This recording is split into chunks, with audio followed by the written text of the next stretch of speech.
बात इतिहास की नहीं है, ये अपने जीवन के अंदर क्या है उसके बता रहे हैं। ठीक है, मन, हमारे मन की गति क्या है, मन कैसे हमारा डोलता है। आदमी तीन प्रकार के हैं। देखो वहां पर युद्ध के मैदान के अंदर अर्जुन भी थे, दुर्योधन भी था। ठीक, अर्जुन और दुर्योधन भी थे और भगवान कृष्ण भी थे। तीन चीज, तीन तीन पक्ष है वहां पे। बीच में तो अर्जुन है, एक तरफ दुर्योधन और उनकी सेना है, या एक तरफ दुर्योधन, एक तरफ भगवान कृष्ण है। ठीक, इसी प्रकार संसार में तीन प्रकार के आदमी हैं। ये बेचैनी अर्जुन को ही भी, मैं इनको युद्ध क्यों करूं,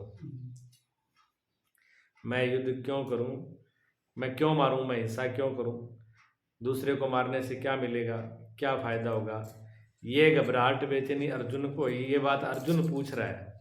जब अर्जुन ने पूछी तभी तो भगवान ने उत्तर दिया, अगर अर्जुन नहीं पूछता तो नहीं होता। अच्छा, जब अर्जुन ने पूछी तो दूसरे पक्ष में और भी तो लोग थे, वहां और भी तो बहुत लोग थे, वो भी पूछ लेते, उन्होंने क्यों नहीं पूछा। उन्होंने पूछना था इन्हें, कि वो नहीं पूछेंगे दुर्योधन की। अब दुर्योधन तो ये बात सोच ही नहीं सकता, क्योंकि दुर्योधन जो है वो उसकी वृत्ति पशु वृत्ति है, दुष्ट वृत्ति है, पशुओं की तरह है। इसलिए संसार में जो पशुओं की तरह जी रहे हैं, जो संसार में पशुओं की तरह हैं, वो कभी अध्यात्म की, भगवान की बात नहीं करेंगे। उनको भगवान से कोई लेना देना नहीं, कोई सत्संग से लेना देना नहीं, कोई मंदिर से लेना देना नहीं। वो कहते हैं सब फालतू बकवास है। उनसे कहो कि मंदिर में पूजा पाठ करो, ध्यान करो, सत्संग करो, तो वो कहेंगे क्या है, फालतू बातें हैं। क्यों, वो पशु है, पशुओं के लिए नहीं है। बोले जाए उनको, वो वहां संतुष्ट, उनकी बेचैनी भी नहीं है, वो संतुष्ट है। पशु को कभी कोई चीज की बेचैनी, पशु ईर्षा करता है, नहीं करता। पशु के अंदर कभी बीमारी आती है, बीपी की, या टेंशन की, या नींद की, कोई आती है पशु? पशुओं के अंदर, पशु जानते नहीं टेंशन क्या होती है, बीपी क्या होती है, हार्ट क्या होता है, टीबी क्या होती है। पशुओं, क्यों, वो पशु है, उनके अंदर इतना विचार, इतनी समझ है ही नहीं, इतना विवेक है ही नहीं। कुछ तो विवेक हो।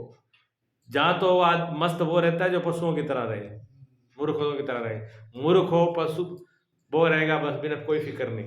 एक ही आदमी को फिक्र नहीं होती, जहाँ पशुओं की तरह हो, मूर्ख हो। इसलिए आदमी नशा करता है, शराब पीता है। शराब आदमी क्यों पीता है?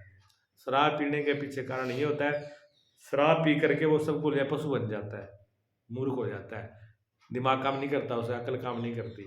तो वो, उसको लगता है अब दुनिया छूट गई, बस सारे रोग बीमारी सब छूट गई, अब मैं सुखी हो गया। जितनी देर वो नशे में रहेगा तब तक उसको ये लगेगा कि सब कुछ छूट गया, तो उसको सुख मालूम होता। तो नशे में जो सुख मालूम होता है वो पशुता का है, वो अज्ञानता का है, वो मूर्खता का है। पशु तो जो नीचे के लेवल पर है, पशुओं के लेवल पर है, जहाँ तो बहुत सुखी है। जहाँ जो बीच में, अर्जुन की तरह जो बीच में है, जिसको नर मनुष्य कहते हैं, मनुष्य को देखो सोच विचार होगा। अगर आदमी होगा तो आदमी को सोच विचार होगा, क्यों, आदमी बीच में ना तो ऊपर ना बीच में लटका हुआ आदमी तो परेशान होगा ही। अब वो ऊपर, तो आदमी को ऊपर क्या तो कुछ मिला नहीं, और नीचे से संतुष्ट नहीं है, वो नीचे की पशुता में संतुष्ट नहीं है। तो नीचे की कोई चीज से उसको संतोष होता नहीं है, तृप्ति होती नहीं है, और ऊपर का भी ज्ञान नहीं है। ऊपर का ज्ञान किसको है? जो ऊपर का ज्ञान है भगवान को। जो मनुष्य से ऊपर है वो भगवान है, वो भगवान कृष्ण है। जहाँ तो भगवान कृष्ण मस्त है, जहाँ पर निचला मस्त है, जिसके बीच में है वो दुविधा में है। दुविधा में है ना? हाँ, तो दुविधा में होना आदमी का लक्षण है। दुविधा में होना आदमी का लक्षण है। आदमी होगा तो दुविधा में रहेगा वो। अब दुविधा में रहना वो उसकी नियति नहीं है, वो उसको जरूरी एक ही कारण है, जहाँ तो अब वो नीचे की तरफ चला जाए, जहाँ ऊपर की तरफ चला जाए। जहाँ तो वो पशुता में चला जाए तो वो थोड़ी देर सुख पालेगा, तो थोड़ी देर नींद में चला जाता है, इतनी देर सुखी हो जाता है। थोड़ी देर खान पीन भोगों में मस्त हो जाता है, इतनी देर सुखी हो जाता है। ठीक है, नशा कर लेगा तो सुखी हो जाएगा, वो होगा नहीं, लेकिन उसको मालूम पड़ेगा हाँ ठीक है, पर ज्यादा देर रह तो सकता नहीं वहां, रहेगा तो थोड़ी देर, जितनी देर रहेगा उतनी देर मालूम पड़ेगा, फिर उसी स्थिति में फिर आ जाएगा वो, फिर उसको परेशानी होगी। तो फिर उसको क्या करना पड़ेगा? फिर उसको ऊपर की तरफ जाना पड़ेगा, किसी भगवान की तरफ, गुरु की, फिर उसको सदगुरु की शरण में जाना पड़ेगा, जो भगवान हो जाए, फिर इंसान नहीं रहे, ना पशु रहे ना इंसान रहे, इंसान ही भगवान बन जाए। ठीक है ना। तो ये गीता ज्ञान जो है ये इंसान को भगवान बनाने के लिए है, इंसान को पशु बनाने के लिए नहीं है। इंसान को पशु तो फिर बन ही जाता है, पशु तो पहले ही है। पशुओं के लिए तो कोई उपाय करने की जरूरत ही नहीं है। आदमी को अगर पशु बनाना हो तो क्या करना है, कुछ भी नहीं करना, अपने आप ही बन जाएगा वो। वहां तो वो पड़ा ही है। हाँ, वहां उसके लिए नीचे जाने के लिए किसी को गिराना नहीं पड़ता, आदमी अपने आप ही गिर जाता है। अगर हम कुछ नहीं करेंगे तो भी हमारा हानि तो हो ही जाएगी, कुछ करेंगे तब करते करते ही हो जाती है, और कुछ ना करो तो फिर हुई है। अगर कोई आदमी ये सोच ले भी हमें कुछ भी नहीं करना, अगर आदमी ये सोच ले तो क्या उसकी जिंदगी नीचे सांस खत्म नहीं होगी, क्या वो मरेगा नहीं, क्या उसका ये जीवन पूरा नहीं होगा? अगर आदमी पूरे दिन हाथ भी नहीं लाए तो 100 साल की जिंदगी में क्या ये पार नहीं हो जाएगी? ऐसे ही हो जाएगी, लेकिन वो किसी काम की नहीं होगी, उसका कोई अर्थ तो नहीं रहा, वो तो आया और गया। ऐसे तो मुर्दा और उसमें क्या फर्क है? फिर जैसा मुर्दा है वैसा वो है, तो दोनों एक ही बराबर है, मुर्दे में उसमें कोई फर्क नहीं है। तो ये मनुष्य के ऊपर ही लागू होती है। तो अर्जुन को बेचनी, अर्जुन बीच में है। उसी तरह हम आप लोगों को इच्छा क्यों पैदा हुई सत्संग सुने, पूजा करें, पाठ करें, क्यों हुआ? क्योंकि मन में बेचैनी है। पता है कि जब तक उस वहां पर नहीं जाएंगे तब तक सुख मिलेगा नहीं, भगवान के चरणों में सुख है। ऐसा थोड़ा थोड़ा दिखने लगा तभी इस रास्ते पे चलना शुरू हुए है।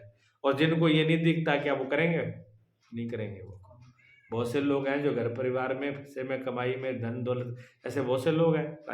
अब दुर्योधन को क्या चाहिए? दुर्योधन तो राज के ऊपर मस्त है, राज के लिए भले सारे कटपट जाए, उसको कोई मतलब नहीं, कितने मरे कितने जिए, कितने का कत्ल हो जाए, कितने का खून, दुर्योधन को इसकी सेहत पर कोई फर्क नहीं है। दुर्योधन को तो गद्दी अपनी सुरक्षित चाहिए। ऐसे बहुत से लोग हैं गद्दी के पीछे लड़ रहे हैं, तो गद्दी के पीछे चाहे कितने लोग मरे चाहे खपे, उनकी गद्दी सही होनी चाहिए, उनका राज सही हो, उनका सुख भोग सही हो, राज उनका धन दौलत माल खजाने में फर्क नहीं आता। बहुत से धन के लिए लड़के मर जाते हैं, धन में ही पड़ा रहता है, धन में तो कोई फर्क नहीं पड़ता, लेकिन लड़के लिए लड़के चले जाते हैं, जमीनों के लिए लड़के चले जाते हैं, लेकिन वो वस्तु वही रहती है, वो चले जाते हैं।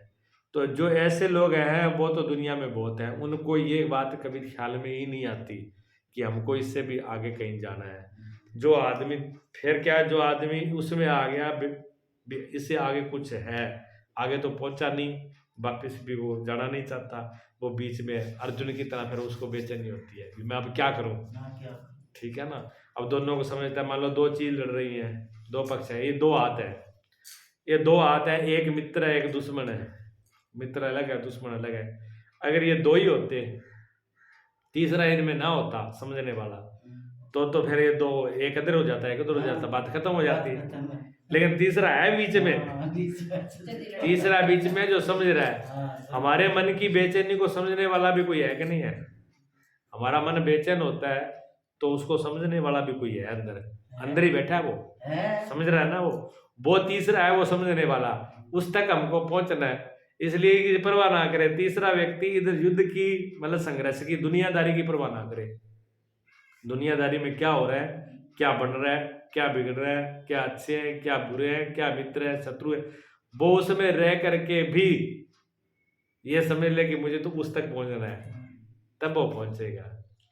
ठीक है ना।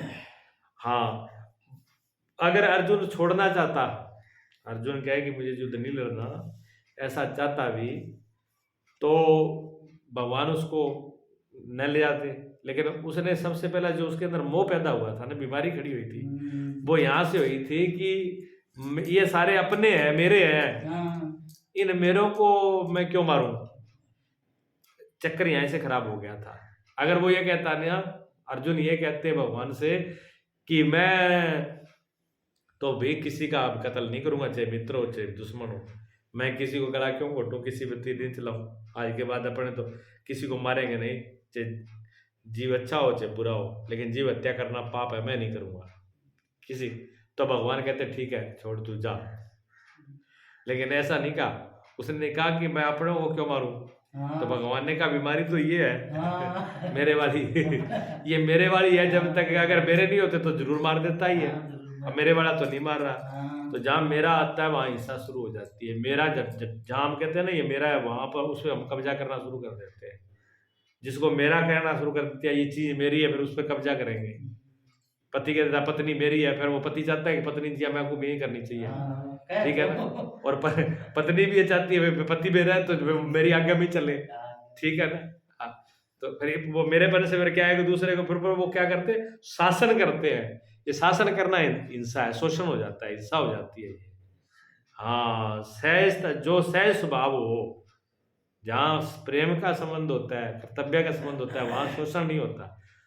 जहाँ प्रेम का संबंध होता है वो तो ये कहता है भी मेरा जो कर्म है, मेरे जो कर्तव्य है, जो मुझे करना है मैं मेरा कर दूंगा, तुम जानो तुम्हारे काम जाने, तुम्हें अच्छा लगा तो करो, ना लगे तो ना मना करो। वो जबरदस्ती नहीं करता। प्रेमी आदमी किसी पे जबरदस्ती नहीं करता, ठीक है ना। प्रेमी आदमी तो कहेगा जो मेरे से होता है वो मैं कर दूंगा, तेरी जी करे तो कर देना, भले ना करे तो मत करना, मेरी कोई जबरदस्ती नहीं है। और जैसे प्रेम होगा तो वो बिना के ही करेगा। लेकिन पति पत्नी का रिश्ता, प्रेम के रिश्ते तो खत्म हो गए, जबरदस्ती के हो गए। अब वो एक दूसरे को बांध के रखना चाहते हैं तो कैसे बंधेंगे, नहीं बंध पाएंगे। जबरदस्ती बांधने से कोई चीज नहीं बनती। तो यहाँ से ये बातें शुरू हो गई मेरे से। तो बीच में दुर्योधन जो है वो आ गया, तो उसने पांडवों की तरफ कौन कौन खड़े हैं जो हमारे अंदर, वो दिखाए उनको। अब आगे ये बताएंगे कि हमारे पक्ष में कौन कौन है। अगले श्लोक में 5 श्लोक हो गए थे, ये 6 श्लोक कल हो गए थे, ये 7वां श्लोक है, ठीक है। इसमें कहते हैं अस्माकं तुम वशिष्ठाये तानि बोधदीचोत्तमा नायकामं सन्न्यस्य है संज्ञार्थम तान ब्रवीमीते। द्विजोत्तम, हमारे पक्ष में जो जो प्रधान है उन्हें भी आप समझ लें। दुर्योधन ने कहा कि आप उधर तो समझ लिया, उधर उधर ही मत देखना, हमारी तरफ भी बड़े बड़े प्रधान है, उनको भी समझ लो कौन कौन मुख्य सेनापति है। तो आपको जानने के लिए मेरी सेना में जो जो नायक हैं, नायक मैंने सेनापति, जो मुख्य आगे लड़ने वाले, उनको समझ लीजिए कौन कौन है। तो उसके लिए बोलते हैं बाह्य युद्ध में सेनापति के लिए द्विजोत्तम संबोधन असामयिक, ये शब्द लगाया गया। जो बाहर का युद्ध, तो महाभारत में बाहर को युद्ध हुए हो, लेकिन उसकी बात नहीं कर रहे, वो तो युद्ध होया, बात खत्म हो गई। अब हम और आप उसके गीत गाएं जो महाभारत में हुआ था। भीम होए, भीष्म पितामह होए, दुर्योधन होए, अर्जुन होए, अगर उनका गीत गाएं तो अपने को क्या मिलेगा बताओ? कुछ मिलेगा? अपने को तो कुछ नहीं मिलेगा, बात बीत गई। वो तो घर की लड़ाई और बाहर की लड़ाई, उनकी लड़ाई और अपने घर की लड़ाई, वो तो बराबर ही है, वो तो जो बीत गई बीत गई। लेकिन उससे मतलब नहीं है। वो कहते हैं हमारे अंतःकरण, मैंने बोला था ना, हमारा जो अंतःकरण है, हमारा हृदय जो है ना, वो युद्ध का क्षेत्र है। और उसमें 2 प्रकार की सेना खड़ी हुई है, एक अच्छी और बुरी। इस बात को ध्यान रखना आप। अगर इस बात को आप भूल जाओगे तो फिर मैं जो अर्थ कर रहा हूँ वो आपके दिमाग में आएगा ही नहीं। आप ये सोचना, ये बात ध्यान में रखना कि ये बात कही जा रही है, उसमें मैं खुद जो है मोह तो अर्जुन है, ठीक है ना, वो जो बीच को मोह आ गया, उधर दुर्योधन है, उधर धृतराष्ट्र है, ये 2 दुष्ट है, ये दुष्ट सेना है सारी। इसके अलावा दुष्ट सेना में कौन है? काम, क्रोध, लोभ, मोह, अहंकार, ये सारी दुष्ट सेना है। अब दुष्ट सेना तो वहाँ है, और एक है जो अच्छी सेना है। अच्छी सेना में क्या थी? कर्तव्य, संयम, श्रद्धा, भक्ति, ज्ञान, वैराग्य, क्षमा, शीलता, नियम, धर्म, जो भी है, ठीक है, वो क्या है? वो अच्छी सेना में है। हमारे हृदय में दोनों चीजें है ना। हमारे हृदय में क्या प्रेम नहीं है? है। और क्या द्वेष नहीं है? क्यों नहीं है? होता नहीं तो आता कहाँ से? रहता है ना। तो दोस्त भी दोनों है ना। तो एक तरफ इधर क्षमा, किसी को मारने का भी मन होता है, और क्या क्षमा नहीं होता? दया भी आती है, दया है ना, कहने में दया आती, जीवों में दया नहीं आती? नहीं आती, आती है दया। तो दया भी हमारे अंदर है, और गुस्सा आ जाए तो थप्पड़ भी मार दे तो वो भी हमारे अंदर है। तो हमारे अंदर ये हमारे हृदय में दोनों सेना है ना, अच्छी और बुरी दोनों सेना। ये उनकी बात कर रहे हैं। तो पहले तो अच्छी वाली तो गिना दी उन्होंने, अब कहते हैं हमारे पास से खड़े हैं, वो भी देख लो कौन कौन खड़े हैं, बता रहे हैं। बता कौन रहा है? दुर्योधन। क्या कह रहा है? गीता में अंतःकरण की दो वृत्तियों का संघर्ष है। ये दो वृत्तियां हैं, अंतःकरण। अंतःकरण में हृदय हमारा, मन बुद्धि चित्त अहंकार, उसमें दो वृत्तियां, एक अच्छी एक बुरी, एक अच्छी एक बुरी, ठीक है। एक तो अच्छा है, एक कहते हैं कभी कभी आप अपनी भाषा में कहते हो दो मन हुआ, वो करूँगा ना करूँ, वो कर लूँ वो कर लूँ। हाँ, मन क्या शास्त्र में दो प्रकार की वृत्तियां, मैंने दो प्रकार का मन। कभी ये है एक अच्छा, कभी तो अच्छा होता है, मान लो कोई चीज किसी की बढ़िया बहुत कीमती है, अब एक एक एक वृत्ति ने, एक मन ने क्या कहा, चकले कौन देख रहा है। हाँ, फिर दूसरा कहता है कि कोई ना देखे, फिर है आप दूसरे की चीज तो दूसरे की है, चोरी तो चोरी है, क्यों चक्के। दूसरा ये कहेगा, और दोनों ही अंदर रहते हैं, दोनों ही निर्णय दे देते हैं, होता है ऐसा। यही सब इसी का खेल है, ये पूरी गीता के अंदर इसी का खेल चल रहा है, ठीक है। ये हमारी खुद की बात है। आचरण ही, जिसमें द्वैत का आचरण ही द्रोण है। द्वैत कहते हैं दो का, दो प्रकार के जो आचरण है, दो प्रकार के जो चलना है ना, वो द्रोणाचार्य ही है। चारे में चलना, द्रोण में दो, दो तरफा चलना। एक तो एक तरफ चलना होता है, एक दो। जब तक हम लेस मात्र भी आराध्य से अलग हैं, तब तक प्रकृति विद्यमान है, द्वैत बना रहेगा।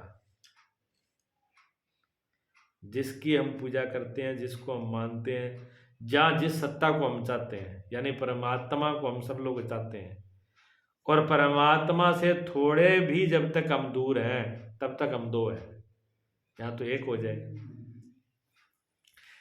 ऐसे समझो जैसे बूंद है, वो सागर होना चाहती है, एक बूंद सागर होना चाहती है। अब वो सागर तक तो पहुंच गई, लेकिन एक शीशी में बंद है, बीच में क्या एक प्लास्टिक की परत है, वो प्लास्टिक की परत बीच में है, उसको उस शीशी को भी समुद्र में डाल दिया, क्या वो बूंद ये सागर हो जाएगी?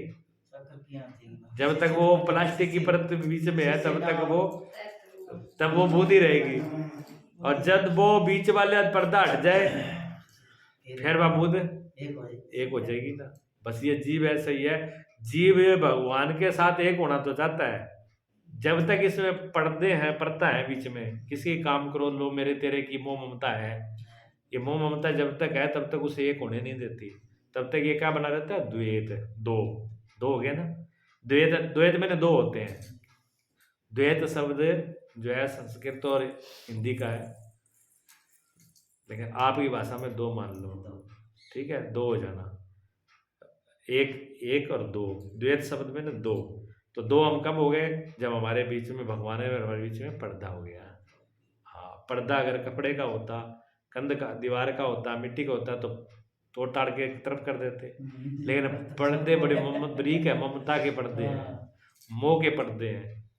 अब ममता और मोह का बरीक पर्दा है, वो टूटता नहीं है, किसी न किसी में ममता जाग जाती है, किसी न किसी में अपनापन जाग जाता है, कोई राग हो जाता है, कुछ ना कुछ बीच में आ जाता है, और वहीं वो हमको अलग कर देता है, दो कर देता है, एक से दो कर देता है, एक होने नहीं देता। होना क्या है? एक होना है। एक होने के लिए उपाय क्या कर रहे हैं? एक होने के लिए आसारी मेहनत क्यों करते हैं? एक होने के लिए।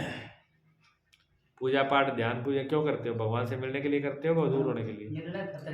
तो मिलने का मतलब तो एक हुआ है ना, मिल जाना। जैसे बूंद सागर को मिल गई, तो मिलना तो एक ही हुआ ना। तो एक होने के लिए तो कर रहे हैं हम, दो होना नहीं चाहते। इन बात को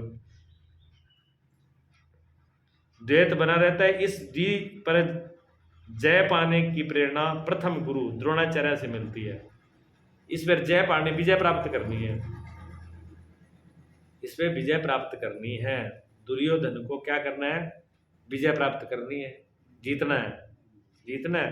तो द्रोणाचार्य से रह ले रहे हैं वो, देख लो, ठीक है। तो द्रोणाचार्य से रह मिलती है। इसको, इस द्वैत को, दो भाव को जीतने के लिए भी रह किसे लेते हैं हम? रह भी को लिया, जो को दो है, एक वाले से रह नहीं लेते तो एक और का। हाँ, रह भी हमको लेनी है, भी हम इस पे जीतना है, और रह भी किससे ले? दुश्मन से। ये तो ऐसा हुआ जैसे अदालत में चले जाए, क्या जी चोरी किसने करी थी? क्या जी इस आदमी ने करी थी। क्या इसका गवाह कौन है? क्या गवाह जी यही है। तो वो तो गवाही जरूर देगा, फिर वो तो जिता देगा ना। अब चोर गवाही देगा कि मैंने चोरी की है, वो गवाही क्यों देगा?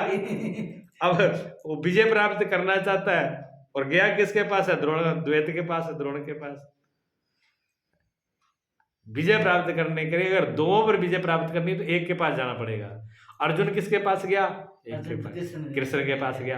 कृष्ण एक है, भगवान तो एक ही है, वो एक है। जब उनकी शरण में गया तो उनको तो विजय मिल गई, और ये जो दो के शरण में गए तो खाली रह गए, ना घर के ना घाट के।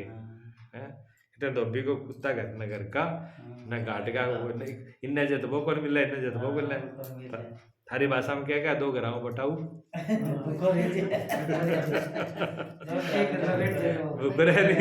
बस बात कहानी है। हाँ अधूरी है, दुआ नहीं अधूरी है। अपन दुआ के चक्कर में आपा सोचा संसार वाला ही मजा ले लिया, भगवान का ही मजा ले लिया।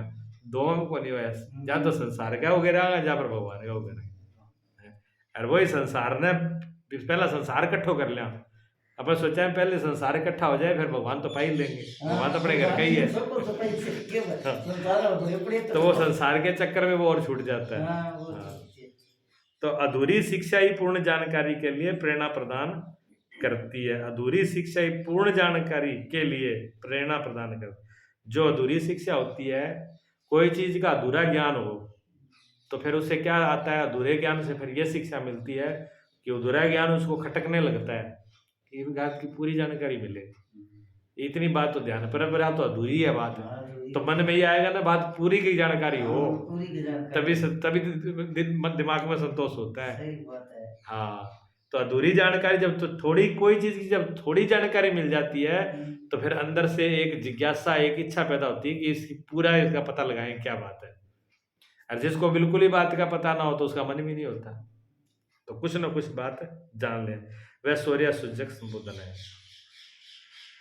अब उधर नायक कौन कौन खड़े हैं? अब दुर्योधन बता रहे हैं इधर अपनी सेना बता के वो कौन कौन खड़े हैं। तो कहते हैं भवान भीमश्च कर्णश्च कृपाश्च स्मितिंजयः अश्वत्थामः विकर्णश्च सोमदत्ति तथैव च। एक तो स्वयं आप, दुर्योधन कहते हैं एक तो आप खड़े हो, द्रोणाचार्य ने कह रहे हैं, ये तो द्रोणाचार्य से बात कर रहे हैं तो एक तो खुद आप ही खड़े हो द्रोणाचार्य को, भी आप मेरी पक्ष में खड़े हो। तो द्रोणाचार्य कौन है? भ्रम रूपी। द्रोणाचार्य तो द्वैत है, द्रोणाचार्य तो वो है जो दो भाव पैदा करता है। अब जब दो भाव पैदा हुआ गया बैठे गठे शांति है, वहां कहाँ विजय, वहां क्या हाथों मिलेगी। तो एक तो द्रोणाचार्य का आप, तो जिसके अंतःकरण में एक तो दो भाव है वो गड़बड़ है, जिसके मन में जिसके हृदय में दो भाव है वो गड़बड़ है। भाव एक रहना चाहिए, चाहे भगवान के प्रति हो, सतगुरु के प्रति हो। आधा भाव संसार में क्या जी, किससे भगवान से प्रेम करते हो? हाँ, भगवान को भी प्रेम करते हैं और संसार को भी करते हैं। संसार को भी प्रेम करते हैं और भगवान को भी प्रेम करते हैं। ऐसे नहीं, भगवान को ही प्रेम करते हैं, भी भगवान के अलावा की नहीं कौन करा। हाँ, हृदय में ये भाव हो जाए एक भगवान। अगर बाल बच्चे घर परिवार देखते हैं तो वो उनमें भी भगवान का रूप देख के कर रहे हैं, उनकी वो कर्तव्य है, वो कर्तव्य भी भगवान का समझ के करते हैं। ठीक है ना। जैसे पतिव्रता स्त्री जो होती है वो ससुराल में पति के नाते से सबकी सेवा करती है। अगर पति नहीं तो ससुराल में उसका कोई नहीं है, पति है तो ससुराल में सब कुछ है उसका। इसी प्रकार संसार में जो व्यक्ति संसार में संसार का कर्तव्य भगवान का अपना कर्तव्य समझ के भगवान की शरण होकर के करता है, ये भगवान ने मुझे ये कार्य सौंपा तो मैं कर रहा हूँ, लेकिन मतलब तो मेरे भगवान से ही है। हाँ, तो भगवान से ही, भगवान से प्रेम करके जो करे, लेकिन पहले दो मन कर लिया। जहाँ ये समझ लो कि भगवान की पूजा तो कर रहे हैं, पता नहीं लगेगी कि नहीं लगेगी, पता नहीं फल मिलेगा या नहीं मिलेगा है। अच्छा, खेत में जब किसान आदमी बीज बीजने जाता है, वो मन में ये सोच के जाता है कि नहीं बीज तो रहा हूँ, पता नहीं फल आएगा कि नहीं आएगा, ये तो नहीं सोचता वो तो ये पूरे भाव करके जाता है कि मैं बीज के आऊंगा मुझे मिलेगा। तभी बीज पाता है वो, और तभी फसल होती है। अगर पहले ही उसका मन कह दे क्या मैं बीजू तो हूँ, पता नहीं होगा कि नहीं, और फिर वो सोचते ही रहेगा, फिर बीजेगा क्या? सही बात है। फिर तो बीज बेकार हो नहीं जाएगा। वो तो एक नेचर करके एक नेचा, हाँ एक नेचा, ये आपकी भाषा में समझ लो भी, एक नेचा भी, नेचा एक होना चाहिए, दो नहीं होना चाहिए। तो पहला तो दुर्योधन ने कहा आप, द्रोण का भी पहला तो आप हो, तो द्रोण दुर्योधन का नेचा पक्का नहीं है, नेचा पक्का नहीं है। अर्जुन का नेचा पक्का हो गया कि भगवान, जहाँ भगवान है वहां विजय, विजय है, जठा भगवान है वहां विजय। लेकिन द्रोण जो जो दुर्योधन है उसके साथ में तो पहले ही तो दो हो गए, दो भाव तो पहले ही हो गए, क्योंकि द्रोणाचार्य है। फिर उन्होंने कहा भ्रम विषम पितामह, क्या है विषम पितामह आपकी तरफ है, तो विषम पितामह कौन है? भ्रम। विषम पिता का मतलब भ्रम है। भ्रम जब जब हमको भ्रम रहेगा ना, जब तक हमारे हृदय में जो भ्रम है वो विषम पितामह की तरह बलवान है। कोई चीज में अगर भ्रम पैदा हो जाए, जिसको आप क्या बोलते हो अपनी भाषा में, भ्रम ने थारी भाषा में क्या है? भ्रम को क्या थे को बैम है, हाँ बैम हो क्यों बने, ऐसा बोलते हो ना? नहीं भ्रमी केवा मैं भ्रमी केवा भ्रम शब्द तो हिंदी का है, और बैम ज्यादातर बैम कहते हैं, मेरे को बैम हो गया, आई बोलते हो, ठीक है ना? तो बैम समझ लो, बैम हो जाना। बैम का दूसरा मतलब एक शक भी होता है। अगर घर के मां मान लो दो पति पत्नी है, दो जी है यार, वो दो जियों के अंदर खूब प्रेम है, अच्छे बनते हैं, एक दूसरे के अच्छे मानते हैं, प्रेम से रहते हैं, और दोनों में कुदरती बैम हो जाए कोई बात हो, फिर अगर बैम हो जाए, अगर मान लो पति को बैम हो गया कि मेरी पत्नी तो किसी आदमी से जाके बात करके आती है, अगर इतना ही बैम हो जाए तो फिर उनके रिश्तों में क्या हो, रिश्ते चलेंगे? फिर नहीं चलेगा। बेटे ने अपने बाप को सारा कुछ सौंप, बाप ने बेटे को हाथ में चाबी दे दी, सारा धन खजाने को उनको संभला दिया, भी तू अब संभला शाम, मैंने आपको दे दिया सब कुछ है। और पिताजी को कई दिन बाद में पिताजी मन में बहम हो जाए, भी वो तो पीसा कटे गलत जगह पर लगावा है, नशा करता है, या कोई चोरी वो जुआ खेलता है, अगर वो पिताजी को बहम हो जाए फिर विश्वास रहेगा? फिर विश्वास नहीं रहेगा, वो चीज देनी। जिस चीज पे बहम हो जाए वो काम करते नहीं हो आप। जिस व्यक्ति पर आपको बहम हो जाए, भ्रम हो जाए, उस व्यक्ति पर भरोसा फिर रहता नहीं है। अब भीष्म पितामह तो बहुत बड़े बलवान है, सेना नायक है, शूरवीर है, लेकिन वो क्या है, अब इतना बड़े जो, इसी प्रकार ये बहम इतना शूरवीर है भीष्म पितामह की तरह। जिसके हृदय में भ्रम बैठ जाए, जिसके हृदय में बहम बैठ जाए, वो फिर विजय नहीं पाता है, वो फेल हो जाता है, क्योंकि विश्वास की जड़ी खोदी वहां से। अब विजय कैसे प्राप्त करेगा? विजय तो विश्वास पे होता है, बिना विश्वास के तो विजय दिलाई नहीं जाएगी। और विश्वास क्या है? विश्वास तो शिव है, भगवान शिव जी का रूप है, विश्वास तो भगवान शिव का रूप है। हाँ, तो भ्रम, मन के अंदर भ्रम ना हो, सबसे पहली बात है। परमात्मा की तरफ, सदगुरु की तरफ, सत्य की तरफ चल रहे हैं हम। अगर धर्म के रास्ते पे चल रहे हैं, सत्य के रास्ते पे चल रहे हैं, तो मन में बहम नहीं होना चाहिए, फिर दृढ़ विश्वास होना चाहिए, ठीक है ना? अब बहम रूपी जो है ना, ये सेनापति बड़ा खतरनाक है, ये नायक है, ये विषम पितामह की तरह मरने वाला नहीं है जल्दी से। देख लो साहब, पूरा युद्ध खत्म हो गया है? सारे लोग मर गए पर भीष्म पितामह नहीं मरे युद्ध खत्म होने के बाद भी। इसलिए उनको कहा भीष्म पितामह को क्या बोला? पितामह, पितामह बोलते हैं ना। अच्छा, पितामह क्यों बोलते हैं? पिताजी सीधा ही बोलते हैं, पितामह में क्यों बोलते हैं बताओ? आप बार देखते हो, सुनते रहते हो।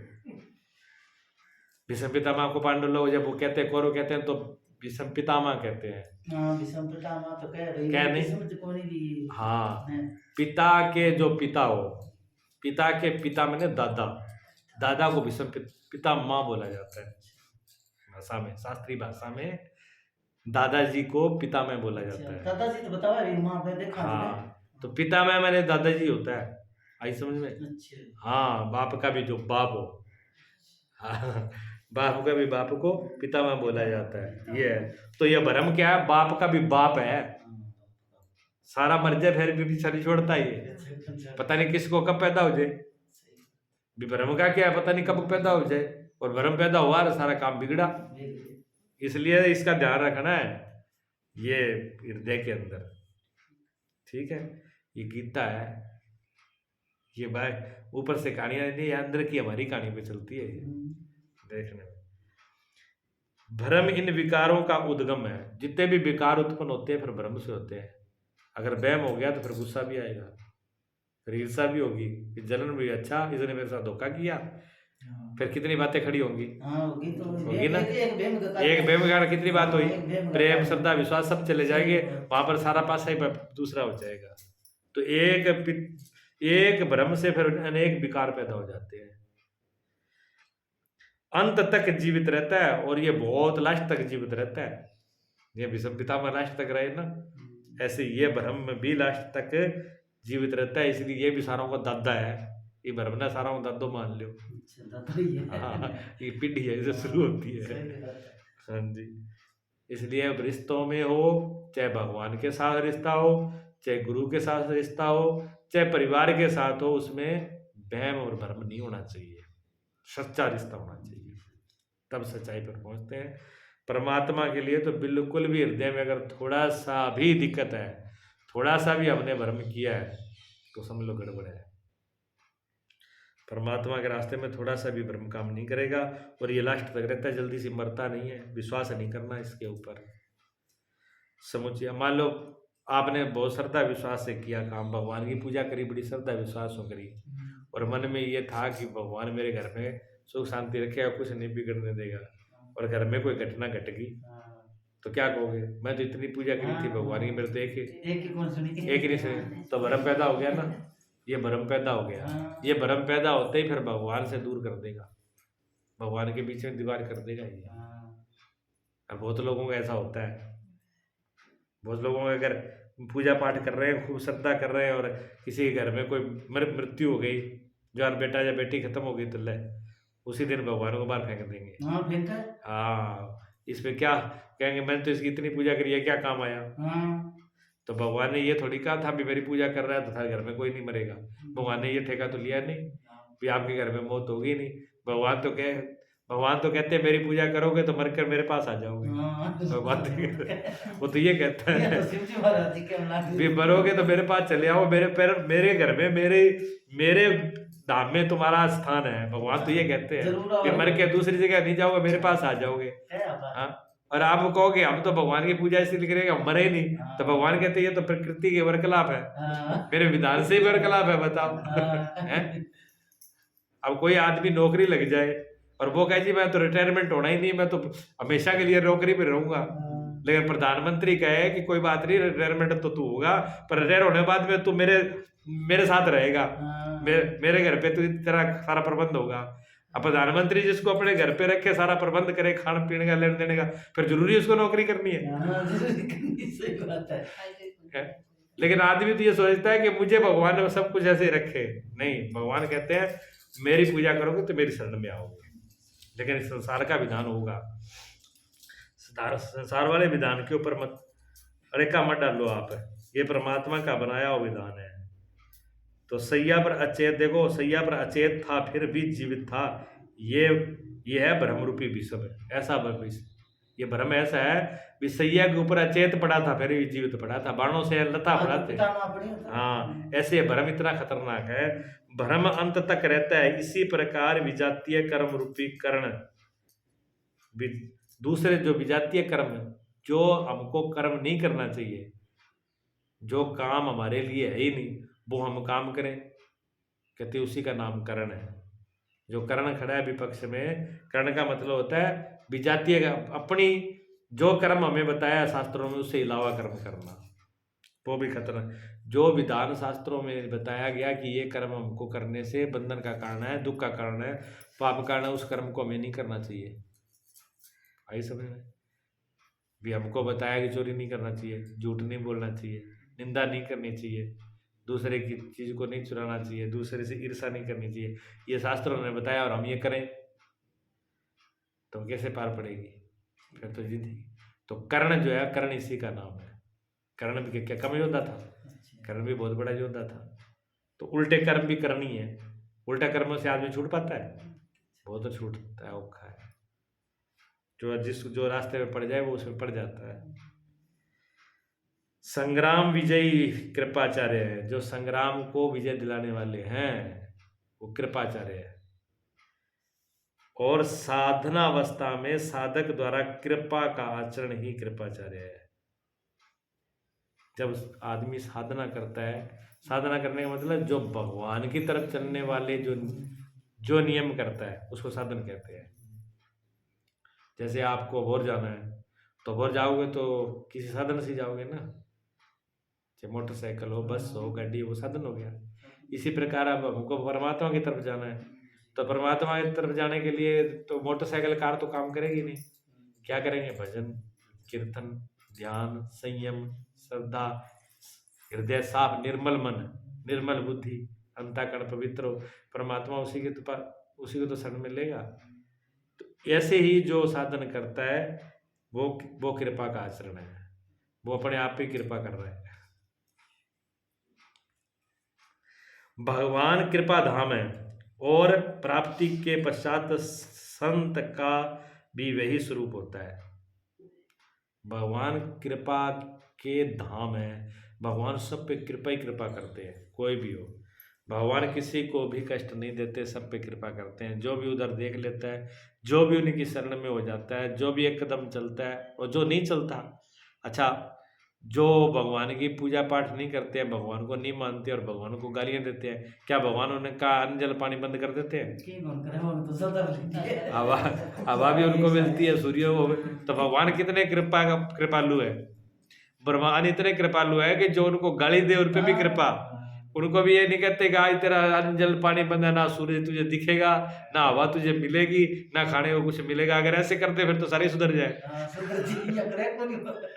भगवान ऐसा कृपा करता है। हाँ, भगवान तो सब कहता है मेरे लिए तो सब के लिए, सब मेरे बेटे हैं, कोई चपूत कपूत सब खुला खाता है, इतना कृपा है। ऐसे ही जो संत होते हैं, जो उनकी शरण में जाते हैं, भगवान के शरण में जाकर के संत भी भगवान जैसे हो जाते हैं। उनका स्वभाव भी कृपा करने का हो जाता है। वह भी कोई कैसा ही आदमी आ जाए वो चलो इसका भला हो जाए, किसी को भगाते नहीं है। हाँ, किंतु साधन काल में भी जब तक हम अलग हैं, परमात्मा अलग है, विजातीय प्रवृत्ति जीवित है, मोहमयी घिराव है, ऐसी परिस्थिति में साधक यदि कृपा का आचरण करता है तो वह नष्ट हो जाता है। जब तक आदमी उस पूरा परमात्मा के स्वरूप को उपलब्ध नहीं हो जाता, यानी जब तक पूरा उसको ज्ञान नहीं हो जाता, जब तक वो भजन ज्ञान साध में खुद ही लगा हुआ है, ऐसे में कृपा करे तो फिर वो उसी का नुकसान हो जाता है। जब तक आदमी पहुंच नहीं जाए भगवान की पूरी शरण में, जब तक सिद्ध ना हो जाए तब तक ध्यान रखे वो। अभी आपने तो कुछ किया नहीं, उससे पहले बांटना शुरू कर दिया, यानी आपने तो आपकी तो भूख मिटी नहीं, और जो पल्ले में वो मैंने ही बांट दिया, फिर तो भूखा मरेगा ही और क्या होगा है। तो ऐसा नहीं करना है। ऐसा दया करने से भी दिक्कत हो जाती है। देखो क्यों सीता ने दया की, कुछ काल लंका में प्रायश्चित करना पड़ा। सीता ने दया करी, बिना सोचा समझा दया करी कि पर रावण पर। तो जब उस बोला था भी इस मर्यादा को पार नहीं करना, भी रेखा ना पार कौन करना, रेखा मैंने मर्यादा भी मर्यादा पार कौन करनी, जब मर्यादा पार ना करे तो रावण भी ना कौन ले जा सका। ठीक है ना। इसी प्रकार हम लोग मर्यादा से जब पार हो जाते हैं तो फिर जो दोष हैं वो दोष हमारे ऊपर हो जाते हैं। दोष हमारे ऊपर हावी कब होते हैं? जब हम मर्यादा का त्याग कर देते हैं।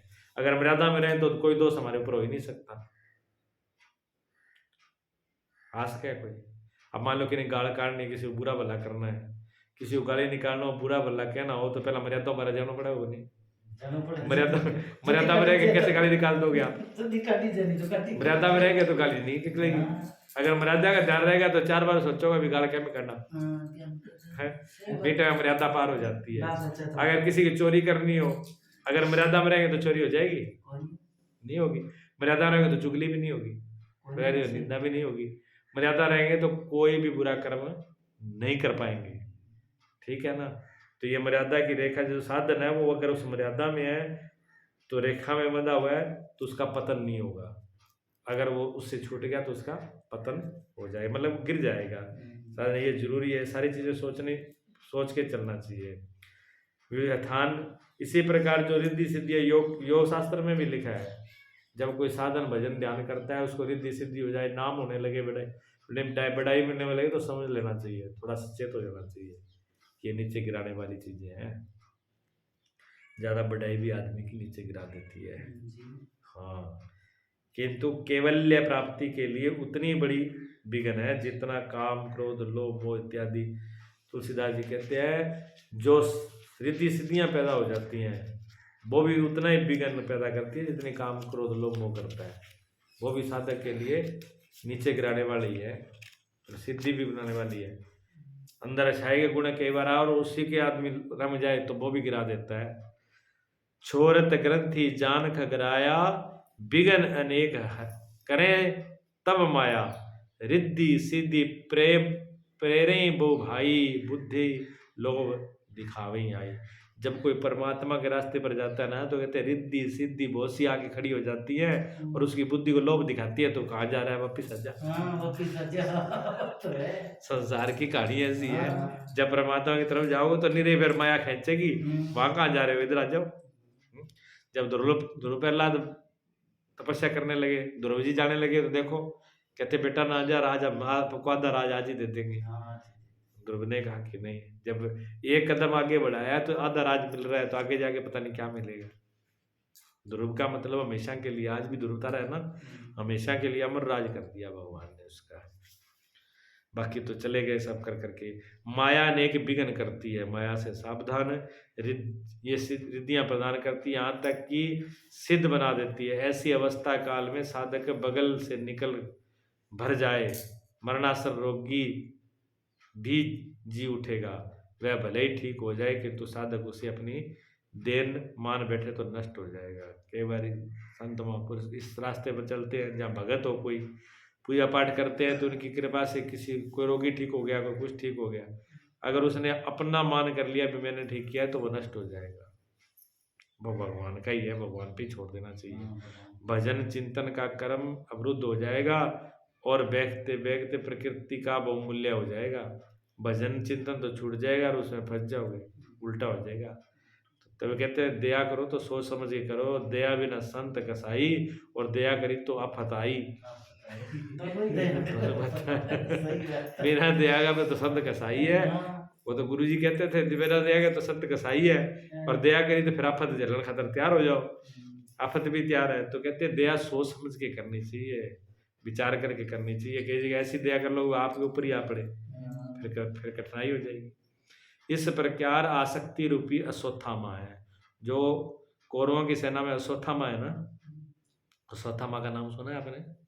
महाभारत में फिर देखती तो रोज अश्वत्थामा द्रोणाचार्य के बेटा, जो जिस अश्वत्थामा ने बाण चलाया था उत्तरा के गर्भ में, वहीं से तो परीक्षित को पेट में परीक्षित पर बाण अश्वत्थामा ने तो चलाया था ब्रह्मशस्त्र। हाँ ठीक है, आगे समझ में। हाँ वो अश्वत्थामा कौन है? वो अश्वत्थामा है आसक्ति। आसक्ति कहते हैं जो आपकी संसार में परिवार में जो पकड़ है ना, जो राग है, जो इच्छा है, जो मोह ममता है, वही तो अश्वत्थामा है। और क्या है?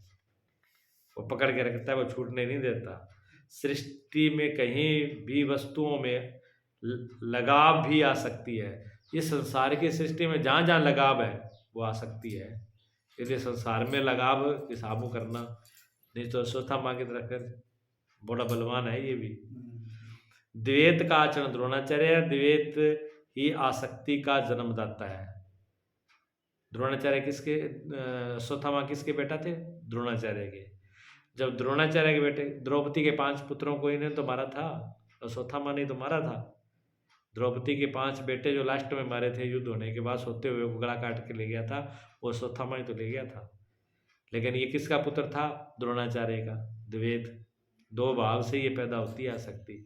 जितना 2 भाव होंगे वहाँ ये आसक्ति आएगी। तेरा मेरा आएगा। तेरा मेरा कब आएगा? जब 2 भाव होगा। 2 भाव नहीं होंगे तो तेरा मेरा आ जाएगा? नहीं आएगा ना। तो तेरा मेरा कब आता है? जब 2 भाव होते हैं। इसलिए 2 भाव भी पैदा मत करो, एक ही भाव रखो भगवान का, फिर तेरा मेरा आएगा नहीं ना, फंसना होगा। एक ना कट्टा ना फिर। हाँ, एक काट के नहीं भगवान एक, बिल्कुल बिल्कुल काटना। दांती काटना, दांती काटने का मतलब होता है, दांती क्या इसमें? बैराग। बैराग का नाम ही दांती है। बैराग का मतलब एक राग को छोड़ देना, एक अपने आप रह जाएगा। राग किसका छोड़ना है? जो झूठा है, झूठा क्या है? संसार और शरीर। शरीर भी झूठा है, संसार भी झूठा है। इसको छोड़ देना, जो एक सत परमात्मा है, आत्मा और परमात्मा एक है, उसको पकड़ लेना है। ये इसीलिए तो सुना जा रहा है। ये इसलिए थोड़ी है अभी इन्नू सुने से इधर से किया कानों इधर इधर से निकाला, इधर से किया वह छुट्टी। उसके लिए नहीं है गीता। ये गीता इसी के लिए ही है। झंडे बांधे जो बस ककड़ी हाँ, छुट्टना चाहिए बस इसी बार बार इसी से होगा। तो ये झंडे बांधने के लिए ही है। हाँ, झंडे बंद हो। आपका बस इसके साथ, भगवान के साथ और गीता के अंदर पूरा विश्वास है तो आपको पूरा फायदा देगी। जब यहाँ जब शाम को हमारा सत्संग हुआ था, इससे पिछली सर्दियों में 2 साल हो गए, तब रात को 1 घंटा के लिए सत्संग रखा था, जब सब आदमी आते थे उस टाइम। हाँ, तो उस टाइम में 2-3 लोगों ने पूरी श्रद्धा से सुना था। तो ये समझो उनको भगवान विष्णु के दर्शन भी हुए, उनको दर्शन भी हुए और उनके बहुत सी ग्रंथियाँ थी खुल गई। बाद में उन्होंने बताया हमको कि गीता सुनने के बाद में इतना लाभ मिला कि बहुत सी झंझट खत्म हो गई। बड़ी डर से तो भाग ही गई है, क्योंकि दिल से सुनी, भाव से सुनी, उसमें मन लगा के सुनी, तब फायदा हुआ। तो ये फायदा होंगे तभी फायदा होगा जब मन लगा के सुनेंगे। ये चीज़ हमको पता लग जाएगी, ये चीज़ हमारी दुश्मन है। हमें दुश्मनों का तो पता लग जाए ना भी हमारे दुश्मन है। अब घर में कोई आदमी आता हो और वो बड़ा मित्रता का व्यवहार रखता हो, बड़ा प्रेमी बनता हो, मीठा मीठा बोलता हो, तो आपको तो ये लगेगा यार बड़ा अच्छा आदमी है और प्रेम से व्यवहार से। लेकिन वो मन में खोट लेके आता हो कि कोई मौका मिल जाए तो कोई सामान उठा के ले जाए, है कोई चोरी करे या लड़ाई बिड़ाई करा दे, कोई ना कोई अगर मन में खोट रखे, अगर आप उसको पता लग जाओ कि ये मीठा मीठा ऊपर से ही बनता है, ये है तो हमारा दुश्मन ही, फिर वो पैर लग जाएंगे उसके, फिर पैर टिकेंगे नहीं उसके। इसी प्रकार हमारे हृदय के अंदर जो वृत्तियां ना, जो दोष है गंदे, उनका हमें पता लग जाए कि हमारी ये दुश्मन है, ये हमारे मित्र नहीं है, वो फिर टिकेंगे नहीं आपके हृदय में। समझ लो तलवार चल गई उनपे, तलवार वो फिर तैयार हो गई उसकी। समझने से ही तैयार हो जाती है तलवार। मन की तलवार। हाँ, मन की तलवार है। मन में दोष है, मन की तलवार है। मन में आई और गई, फिर देर नहीं लगेगा इसको। बाहर से कोई तलवार नहीं लानी, कोई सामान नहीं लाना, कोई लो लंगड़ नहीं लाना पड़ेगा, बस मन के अंदर ही तलवार तैयार हो जाती है फिर। क्योंकि लो को लो ही काटता है। लो काटना हो तो किससे काटा जाएगा? लोहे से ना। लो को काटता है। तो ये मन के दोष मन से ही खत्म हो जाते हैं। समझ आ जाए मात्र उसी से खत्म हो जाते हैं। तो ये आसक्ति क्या है? ये जो है पकड़, ये द्वेष किससे का जन्मदाता कौन है? ये दो भाव। ये दो भाव से ही आसक्ति पैदा होती है, मेरा तेरा पैदा होता है। दो भाव ना हो तो मेरा तेरा होगा ही नहीं। इसलिए एक भाव रखना है भगवान का। मेरा तेरा आपने। हाँ, शस्त्र हाथ में, देखो शस्त्र हाथ में रहते द्रोणाचार्य द्रोण ही मृत्यु नहीं हो सकती थी, वह अजय था। भगवान कृष्ण ने कहा, कौरव पक्ष में एक हाथी का नाम अश्वत्थामा है। भीम उस हाथी को मारकर अश्वत्थामा मारा गया ऐसा उद्घोष करे। इस अप्रिय सूचना का आचार्य ममते तो स्थिल पड़ेंगे और उसी समय उसका अंत कर देना। भीम ने हाथी को मार डाला, प्रचार किया कि अश्वत्थामा मारा गया। द्रोणाचार्य ने समझा कि उसका पुत्र अश्वत्थामा मारा गया और वो बैठ गए। उसके बाद निश्चेष्ट हो गए अपना, तब युद्ध भूमि में बैठ गए। उनका गला कट गया।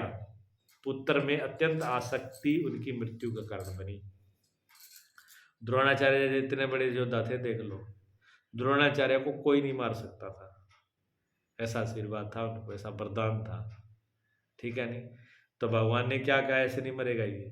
भगवान ने युक्ति बताई पांडवों को कि आप ऐसे करो, एक इनका नाम भी, इनके बेटे का नाम अश्वत्थामा है और ये बेटे से बहुत प्रेम करते हैं।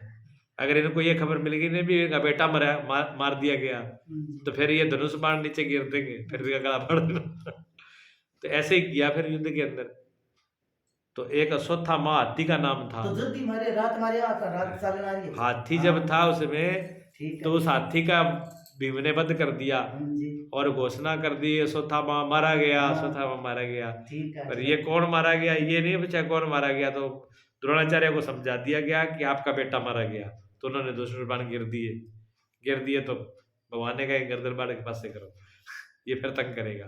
तो आसक्ति ऐसी है, ये आसक्ति जो है इतने बड़े बड़े योद्धा को भी मार देती है। और मोह ममता है नहीं मेरा तेरा, ये बड़ा खतरनाक है। यही तो आदमी को गले मौत के घाट उतारता है।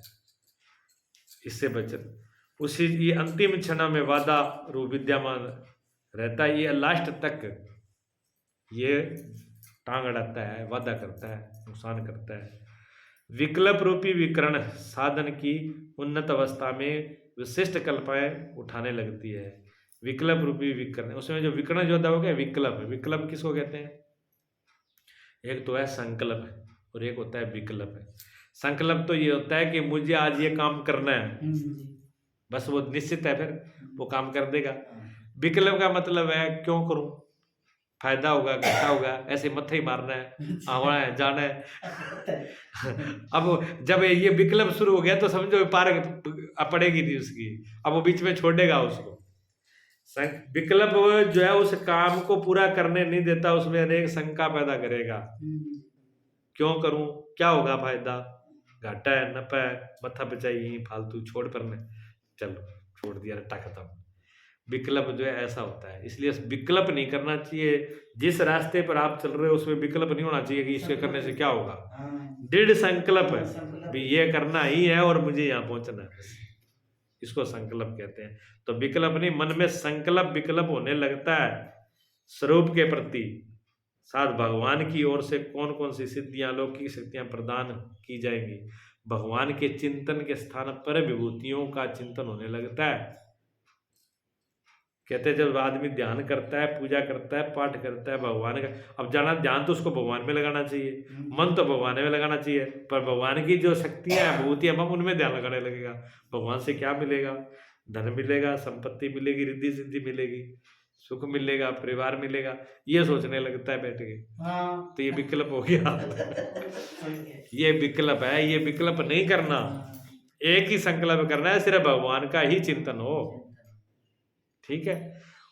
उसे फल की वासना वाला नहीं होना चाहिए। भी क्या मिलेगा ये नहीं सोचना चाहिए, मैं ये कर रहा हूं क्या मिलेगा, इसको हटा दो बिल्कुल मन से। कि वो एक ही निश्चय हो रहे हैं संकल्प में, तब वो पहुंचता है। ये भयंकर बाधा है, ये बड़ी खतरनाक बाधा है। ब्रह्म में ही श्वास ही भूमि सर्व है। ये ब्रह्म में जो श्वास है, ये भूरी सर्वा नाम का जो योद्धा शूरवीर है, ये है। साधक का स्तर उन्नत पर उसकी प्रशंसा होने लगती है। वह महात्मा है, वह सिद्ध है, वह बड़ा भक्त है, बड़ा सज्जन आदमी है, बड़ी बड़ी बढ़ाई करने लगते हैं लोग। ये बढ़ाई बड़ी खतरनाक है, बढ़ाई से बचना चाहिए। भगत की तो जितनी बुराई हो ना उतना फायदा होता है, जितनी बढ़ाई होती है वो बहुत खतरनाक होती है। इसलिए भक्तों की बुराई जरूर होती है, भगवान करवाते हैं, क्योंकि भगवान उस भगत को संसार में फंसना नहीं देना चाहते। जिसको भगवान संसार में न फंसने दे उसकी तो बुराई कराएंगे भगवान, ठीक है ना। और जिसको फंसाना हो उसको फिर बढ़ाई करके उसे फंसा देंगे, ले तू भी खुश रहे। तो जिसकी बुराई होता हो तो ये मत समझ लेना कि वो घाटे में जा रहा है, केवल वो दूसरी दिशा में जा रहा है, काम उल्टा है। भगवान का भी खेल ऐसे ही है। मीरा को जब भक्ति दी तो सारे सब जगह से घर परिवार से सबसे बुराई दिला दी, कबीर साहब को दिला दी। वो अपनी शरण में लेता है जैसे माँ जब बच्चे को अपनी शरण में लेती है फिर सारा खिलनिया फेंक दे, अजय दूर करना हो तो खिलनिया आता पकड़ाते। बस ये खेल भगवान है क्या, माँ तरह है। तमें वो माता चाहे पिता, तुम्हें वो माता पिता भगवान है, वे समझावे समझ ले जीव ने फसाना है, ले संसार माया लगे रहे फंसे रहे। जब इसे छुड़ाना हो तब अब देख लो, अब गीता सत्संग हो रहा है, गीता का पाठ, भगवान की चर्चा हो रही है, सत्संग हो रही है, गणे माया उलझा बैठा, कोई एक घंटा भी टाइम नहीं निकलेगा। किन उनको कोई रोक रहा है? ना उनके हाथ रोक रहा, ना उनके पैर रोक रहा कोई, उनका मन ही उनको रोके हुए है। वो माया जो है ना, वो माया में जो मन अटका हुआ है वही रोके हुए है, और कोई नहीं रोक रहा है। हाँ, क्यों? अभी उनको भगवान की तरफ नहीं जाना है, बस ये तो कह दे कौन जाऊं। हाँ, पूज्य गुरुदेव का कथन है, संसार पुष्प वृष्टि करे, प्रशंसा करे, विश्व गुरु के तुम्हें कुछ भी नहीं मिलेगा, रोने को आंसू भी नहीं मिलेगा। यदि भगवान तुम्हें साधु कह दे तो सब कुछ पा जाओगे। अगर संसार आपको बहुत कुछ बड़ा कह दे, ये है वो, तो कुछ नहीं मिलेगा, रोने आंसू भी नहीं आएंगे। और भगवान का, अगर भगवान ने सिर्फ इतने कह दिया, बस हाथ ही ऊपर कर दिया, तो सब कुछ मिल जाएगा। संसार से कुछ नहीं मिलने वाला, भगवान से मिलेगा। दुनिया कहे चाहे ना, कभी ना कहे, फिर भी तुम कर्तव्य प्राप्त कर लोगे। अपना सर्व, दुनिया कुछ भी नहीं कहे, अगर भगवान की शरण में बने रहे तो सब कुछ प्राप्त कर लोगे, चाहे दुनिया एक शब्द भी ना बोले कि अच्छा है कि बुरा है। इस प्रकार संसारिक प्रशंसा में बह जाना भ्रम में ही श्वास है। संसार की प्रशंसा में नहीं उलझना, बढ़ाई में नहीं उलझना, मान बढ़ाई में आकर के टाइम खराब नहीं करना है। ये भी एक विधान है साधक के लिए। इस भगवान की भक्ति की तरफ जाने के लिए ये बढ़ाई वाला भी बहुत बड़ा एक बीमारी है, ये भी एक रोग है। हाँ, कोई आदमी समझ ले कि अपना बड़ा अब तो नाम हो रहा है भगवान की कृपा, और ये नहीं, खतरनाक है ये। तो भगवान कहते हैं इससे भी सावधान रहना। अन्य च वैवासुरा मदर्थे त्वक्त जीविता नाना शस्त्र प्रहरणा सर्वे युद्ध विशारदा। और भी बहुत से शूरवीर अनेक शस्त्रों से युक्त मेरे लिए जीवन की आशा को त्याग कर युद्ध में डटे हैं। ये बात कौन कह रहा है? दुर्योधन, द्रोणाचार्य को, कि ये तो है भी हैं, और भी ऐसे बड़े बड़े शूरवीर हैं जो मेरे लिए अपने जीवन की आशा को भी त्याग रखा है। त्याग रखे है। ठीक है ना, सभी मेरे लिए प्राण त्यागने वाले हैं, किंतु उनकी कोई ठोस गणना नहीं है। अब कौन सी सेना किन भावों द्वारा सुरक्षित है, इस पर कहते हैं अपर्याप्तम तदस्माकं बलम भीष्माभिरक्षितां पर्याप्तम त्वेदमेतेषां बलम भीमाभिरक्षितम। भीष्म द्वारा रक्षित हमारी सेना सब प्रकार से अजय है। दुर्योधन कह रहा है भीष्म के द्वारा। सेनापति कौन है? दुर्योधन का भीष्म पितामह। तो कहते हैं भीष्म पितामह के द्वारा हमारी सेना सब प्रकार से सुरक्षित है। ठीक है, तो भीष्म पितामह किसको बताया था यहाँ पर? भरम को। भरम जिसके भरम पैदा, भरम का घेरा जिसने डाल लिया हो, वो फिर निकल नहीं सकता। और भीम द्वारा रक्षित इन लोगों की सेना जीतने में सुगम है। पर्याप्त और अपर्याप्त जैसे शिष्ट शब्द का प्रयोग दुर्योधन की आशंका को व्यक्त करता है। अतः देखना कि उनकी तरफ तो भीम है, और इधर हमारे यहाँ भीष्म पितामह है। भीष्म पितामह के सामने भीम क्या चीज है? दुर्योधन कह रहा है कि भीष्म कौन सी सत्ता है जिस पर कौरव निर्भर करते हैं, और भीम कौन सी सत्ता है जिस पर देवी संपदा पूर्ण पांडव निर्भर है। दुर्योधन अपनी व्यवस्था देता है। दुर्योधन बताता है भी भीम कौन है? भीष्म पितामह। एक तरफ तो हमारी तरफ तो भीष्म पितामह है, उनकी तरफ भीम है। तो वो कह रहे हैं जहाँ भीष्म पितामह जैसे सूरवीर हो, वहां फिर कौन जीत सकता है? हमारी विजय पक्की है अपने में समय। कहते हैं ऐनेषु च सर्वेषु यथा भाग मावस्थितः भीष्मेवाभिरक्षन्तु भवन्तः सर्व एव ही।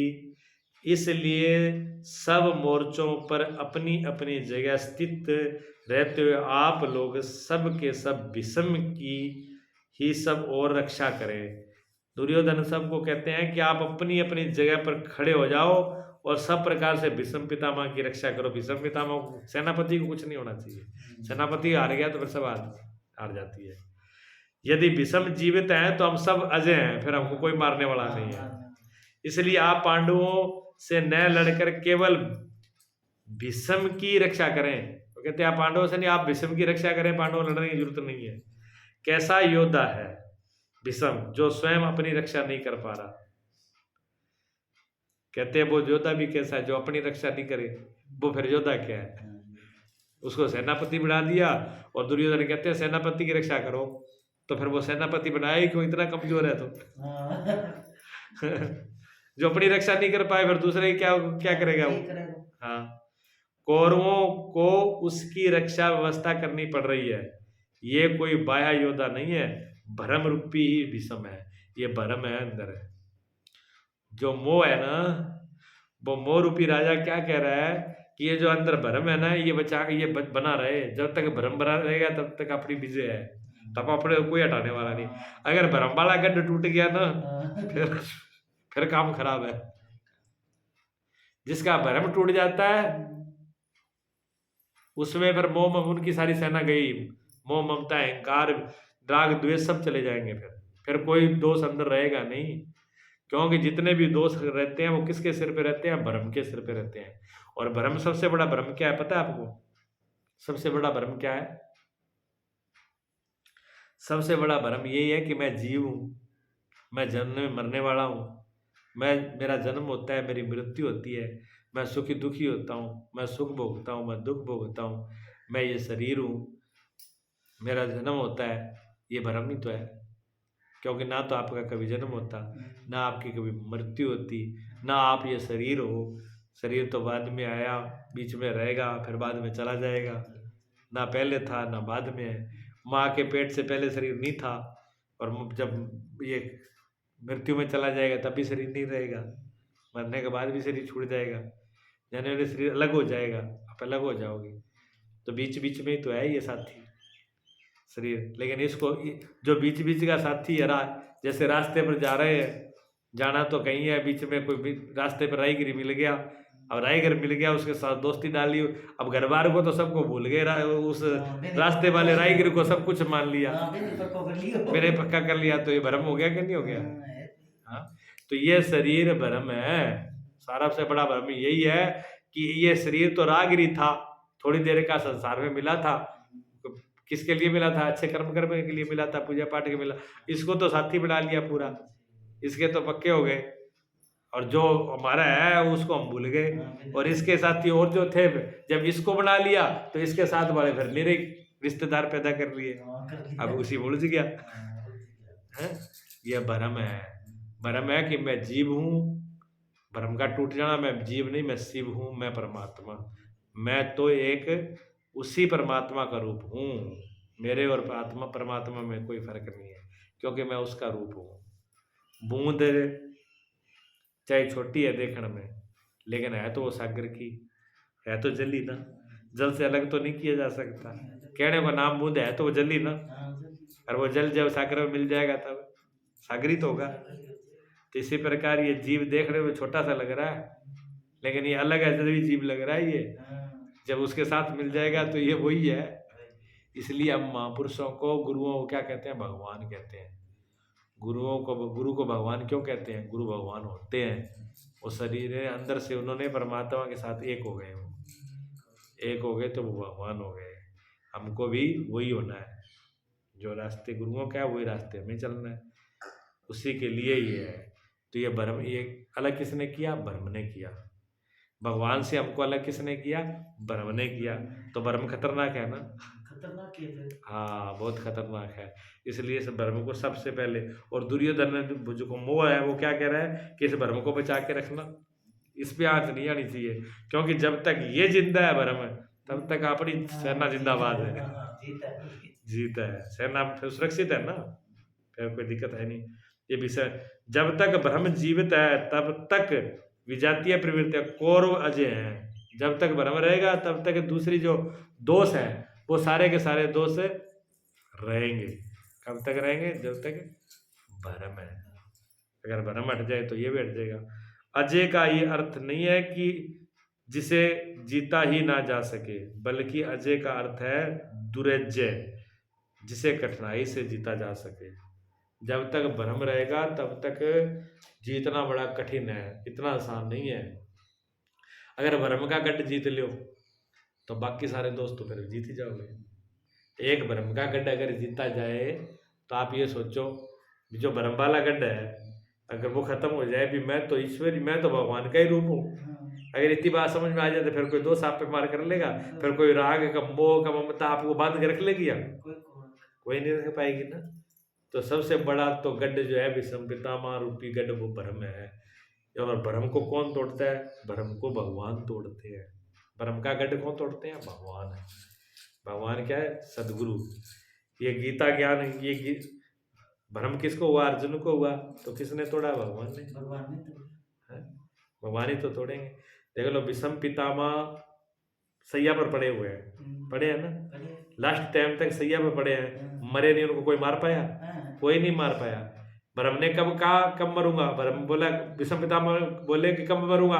कि जब तक भगवान कृष्ण सामने ना खड़े हो सामने जाए, ना आए। जब तक मेरे सामने भगवान नहीं आ जाएंगे तब तक मैं मरूंगा नहीं। और विषम पितामह को कोई योद्धा नहीं मार पाया ना। अर्जुन की क्या औकात थी? कोई नहीं सही। अर्जुन ने उसके बाणों छल नहीं कर दिया लेकिन नहीं मरा। इसी प्रकार ये भ्रम को कोई कह दे कि भ्रम को कोई और दूसरा मार दे, नहीं मरेगा। भ्रम तभी जाता है जब भगवान के सामने खड़े हो जाते हैं। भगवान से ही जाता है ये, बिना भगवान के भ्रम कभी जाता नहीं है। इतना खतरनाक है। जब भगवान सामने आके खड़े हो गए तब उन्होंने कहा कि मैं अपनी बेटी को ब्याहना है इनके साथ। बेटी को, कौन सी बेटी को ब्याहना है? लोगों ने कहा कि आपके तो कोई बेटी है ही नहीं, आप ब्याह ही नहीं कराया, आप कुंवारे हो, आप तो बाल ब्रह्मचारी हो, आपकी शादी नहीं हुई तो बेटी कहाँ से होगी? कि नहीं मेरी बेटी है, ये जो बुद्धि है ना मेरी, यही बेटी है। ये बुद्धि जो है मेरे को भटका रही है, इस बुद्धि को आज भगवान को मैं सौंप देता हूँ। इस बुद्धि को भगवान में सौंप देता हूँ। ये बुद्धि जो है कहाँ लेके जाती है? संसार में। ये हमारी बुद्धि संसार में लेके जाती है। इस बुद्धि को भगवान को दे दो। भगवान से ब्याह दो इन्हें भी, संसार में ना लेके जाए, भगवान का नहीं लेके जाए। आगे समझ में? इसका मतलब ये है, उस कथा का मतलब ये है, अपनी बुद्धि को भगवान के चरणों में डाल दो, नहीं तो ये बुद्धि से संसार में लेके जाएगी, संसार में उड़ जाएगी। तो इस बुद्धि को वहीं डाल दो ना भगवान में। भगवान के साथ फेर डलवा दिया, तू जाने तेरे काम जाए। तो विषम पितामह ने कहा इस बुद्धि का फेर इनके साथ डलवा दूं, अरे ये भगवान मेरे सामने आ जाए, उस दिन मैं विदा हो जाऊंगा। विषम पितामह उसी दिन शरीर छोड़ दिए, विदा हो गए। ऐसे कोई नहीं, ये भ्रम भी ऐसे ही जाएगा। भ्रम इतनी सोखा जाने वाला नहीं है। कोई कहे कि भ्रम को मिटा दूं, या नहीं, ऐसे नहीं मिटेगा। ये इतना खतरनाक है। बल्कि अजय महा अजय संसार रिपु जीत सके सो वीर। ये महा अजय संसार है, इसको जीत ले वो वीर है? यदि भ्रम समाप्त हो जाए तो अविद्या अस्तित्वहीन हो जाए। मोह इत्यादि जो आंशिक रूप से बच्चे भी हैं शीघ्र ही समाप्त हो जाएंगे। विषम की इच्छा मृत्यु इच्छा थी, इच्छा का ही भ्रम है। इच्छा का अंत और भ्रम का मिटना एक ही साथ है, एक ही बात है। वही बात है जो मैंने आपको बताई हुई, लिखा है इसमें कि अगर भ्रम मिट गया तो बाकी तो सारा अपने आप ही चले जाएंगे। इच्छा रही को नहीं, उनको इच्छा मृत्यु थी ना। विषम पितामह कहते मेरी इच्छा होगी तभी, तो जब इच्छा थी तभी गई। तो ये इच्छा ऐसी जाती है। इसी को संत कबीर ने कहा, इच्छा काया इच्छा माया। आज एक इच्छा है ना, इच्छा का खत्म हो जाना, इच्छा का खत्म हो जाना ही बनना है। कहते इच्छा काया इच्छा माया, इच्छा जग उपजाया। इच्छा से तो ये काया है, शरीर है, और इच्छा से ये माया है, और इच्छा ने जग उपजाया। अगर इच्छा ना तो करे, कहे कबीर जे इच्छा त्यागे ताका पार ना पाया। जिसकी इच्छाएं खत्म हो गई उसका किसी ने पार नहीं पाया। जिसकी सारी इच्छाएं खत्म हो गई उसका दुनिया में किसी ने पार नहीं पाया है। और ये इच्छाएं तो सब घुमा रही है। इच्छा में तो ये शरीर का झंझट डाला है, इसी से माया पैदा, इसी से जग। तो इच्छा काया इच्छा माया, इच्छा जग उपजाया। कहे कि भी जो इच्छा विसर्जता का पार न पाया। जहां भ्रम नहीं होता वह अपार ही व्यक्त है। इस शरीर के जन्म का कारण इच्छा ही है। ये शरीर भी जन्म इच्छा से ही हुआ है। इच्छा ना होती तो शरीर भी उत्पन्न नहीं होता, ठीक है ना। इच्छा ये अपार अनंत असीम तत्व में प्रवेश पा जाता अगर इसकी इच्छा न होती तो। यो कामो निष्काम आप्त कामो न तस्य प्राणा उत्क्रामंती ब्रह्मैव सन ब्रह्मयति। ये बृहदारण्य दूसरा का श्लोक है। जो कामनाओं से रहित आत्मा में स्थित आत्म रूप है उसका कभी पतन नहीं होता। जो जिसकी सारी इच्छाएं छूट गई हो, सारी कामनाएं छूट गई हो, और जो अपनी आत्मा में मस्त है यानी परमात्मा में मस्त है, वो एक ब्रह्म रूप हो जाता है। वो उसका कभी भी पतन नहीं होता, वो कभी गिरता नहीं, वो हमेशा अमर रहता है, स्थिर रहता है। आरंभ में इच्छा अनंत होती है, पर अंतोगत्वा परमात्मा प्राप्ति की इच्छा से रहती है। शुरू शुरू में तो हर आदमी के अंदर बहुत इच्छा होती है, जो भक्ति करता है उसमें भी बहुत इच्छा होती है, लेकिन वो शुरू शुरू में होती है, फिर करते करते एक भगवान की इच्छा रह जाती है। और जब वह इच्छा भी पूरी हो जाती है तब सब इच्छा मिट जाती हैं। भगत की फिर भी भगवान की भी इच्छा नहीं रह जाती लास्ट में, तब वो भगवान का रूप ही हो जाता है। यदि उससे भी बड़ी कोई वस्तु है तो वह आपकी इच्छा अवश्य करते। जब उससे आगे कोई वस्तु है ही नहीं तो इच्छा किसकी होगी? परमात्मा से बड़ी कोई चीज है? परमात्मा मोटी कोई है जिसकी इच्छा करो? परमात्मा से बड़ी तो कोई इच्छा है नहीं। जब परमात्मा मिल गया तो फिर सारी इच्छाएं खत्म हो गई। अयोग्य वस्तु अप्राप्त न रह जाए, इच्छा भी समूल नष्ट हो जाती है। इच्छा को मिटते ही भ्रम का सर्वथा नाश हो जाता है। अगर इच्छा मिट गई, ये भ्रम किस पे पैदा खड़ा है? इच्छा पर। जब इच्छा मिट जाती है तो भ्रम भी मिट जाता है। यही विषम की इच्छा मृत्यु है। इसको इच्छा मृत्यु कहते हैं कि मैं मरूंगा तभी मेरी इच्छा मृत्यु है। तो जिसकी इच्छा की मृत्यु होगी, इच्छा मृत्यु मैंने जिसकी इच्छा की मृत्यु हो गई, वो भ्रम मिट गया। जब तक भ्रम है तभी तक अविद्या का भी अस्तित्व है। भ्रम शांत हुआ तो अविद्या भी समाप्त हो जाती है। भ्रम है तब तक अविद्या मैंने अज्ञान है, और जब भ्रम मिट गया तो अज्ञान भी गया। और सारा काम किसके लिए कर रहे हैं? ज्ञान के लिए। ज्ञान से सब मिट जाता है। ज्ञान भी प्रकाश है। भीम द्वारा रक्षित लोगों की सेना जीतने में सुगम है। भीम रूपी भीम भाव विद्यते, भाव में क्षमता है कि अविदित परमात्मा ही विदित हो जाता है। भाववश्य भगवान सुख निधान करुणा भवन, श्री कृष्ण ने इसी श्रद्धा कहकर संबोधित किया है। भाव में वह क्षमता है कि भगवान को भी वश में कर लेता है। भीम का मतलब भाव, और भाव में इतनी बड़ी ताकत है कि भगवान वश में हो जाते हैं। इसलिए भ्रम नहीं रखना, क्या रखना है? भाव रखना है। भाव के बस में भगवान है। भाव के बस में भगवान है। भाव ही संपूर्ण पुण्यमयी वृत्तियों का विकास है। जहाँ भाव आ गया वहाँ सारे गुण पैदा हो जाएंगे, सारी अच्छी अच्छी वृत्तियां पैदा हो जाएंगी, वहाँ सभी चीजें आ जाएंगी। भाव है, वहाँ पुण्य का संरक्षण होता है। भाव से ही पुण्य होता है, भाव से ही कर्म होता है, भाव से ही धर्म होता है, भाव से बलवान होता है। परम दे परमात्मा को भी संभव है बनाना भाव में, किंतु साथ ही इतना कोमल भी है कि आज भाव है तो कल अभाव भी बदल। लेकिन इतना हल्का है, इतना कमजोर है कि आज तो भाव है, लेकिन थोड़ी सी दिक्कत होगी, कल भाव खत्म भी हो सकता है, बदल भी सकता है, भाव भी हो सकता है। तो भाव को सुरक्षित रखना है। आज आप कहते हैं कि महाराज बहुत अच्छे हैं, कल कह सकते हो कि महाराज बहुत खराब है। भाव बदल गया ना भगवान के प्रति। तो इष्ट में लेस की तुष्टि, जो इष्ट है, जो परमात्मा है, जो भगवान है, जिसको आप मानते हो परमात्मा, उसमें किंचित मात्र भी फर्क नहीं रखना भाव में। जिसके प्रति श्रद्धा है, जिसकी प्रतिभा है, उसमें भाव डामाडोल नहीं होना चाहिए। अगर भाव डामाडोल हो गया तो जहाँ भाव डामाडोल होगा वहाँ भ्रम आ जाएगा, जहाँ भ्रम आ जाएगा वहाँ अनेक दोष पैदा हो जाएंगे, और जहाँ भाव रहेगा, भाव बना रहेगा, वहाँ गुण पैदा होंगे, वहाँ अच्छी वृत्तियाँ पैदा होंगी। तो भाव से विजय और अभाव से वहम से, भाव से तो विजय होती है, भाव भगवान के पास जाता है, भाव भगवान से मिलाता है, और भ्रम भाव से दूर करता है। ठीक है, बोलो सच्चिदानंद भगवान।